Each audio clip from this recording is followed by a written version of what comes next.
Chronological Bible in a Year, day 68. Today we were in Numbers 33 and 34, and there were two things that jumped out at me. First, in 33, at the very end, they're explaining the path that they took. It's a wild path. I'm willing to bet there are some kind of fun runs. Asterisk, no run is fun. But what really stood out to me was at the end of the chapter, God is telling them as you enter Canaan, you need to drive out everyone who's there.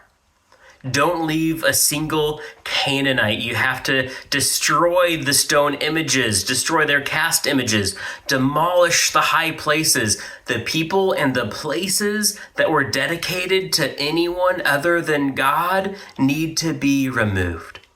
But God gives them a warning at the end of this. He says in verse 55, if you don't drive out the inhabitants of the land before you, those you allow to remain will become barbs for your eyes and thorns in your sides. They will harass you in the land where you will live, and what I had planned to do to them, I will do to you. If you let them stay, if you're like, you know what, we can't, that seems mean, that seems non-tolerant, we're going to let them stay, so you'll regret it. They will become a pain in your eyes or side. But then God says, what I planned to do to them, I will do to you.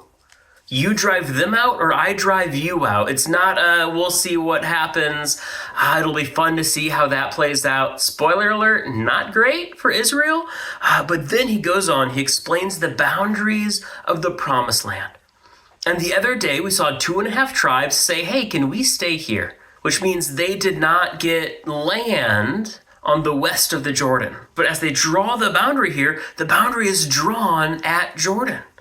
So 2.5 tribes are not part of that traditional land. And as I mentioned that other day, if you look at modern Israel, the land of those 2.5 tribes is not part of modern Israel. But let's ask this question. How often are we following God?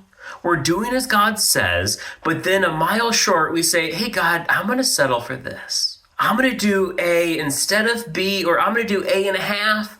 I have some amazing stories about when I did that myself. If you want to know, ask in the comments, and I can tell you about I kind of followed your call to ministry and how that didn't work out. But I would love to hear from you guys. What are some instances where you or people you've seen have followed God up to that last mile and then stopped shy of the Jordan? And how can we be a people who don't do that anymore? How can we be a people who now follow God wherever God is leading? I'm looking forward to finishing the book tomorrow. But until then, God bless.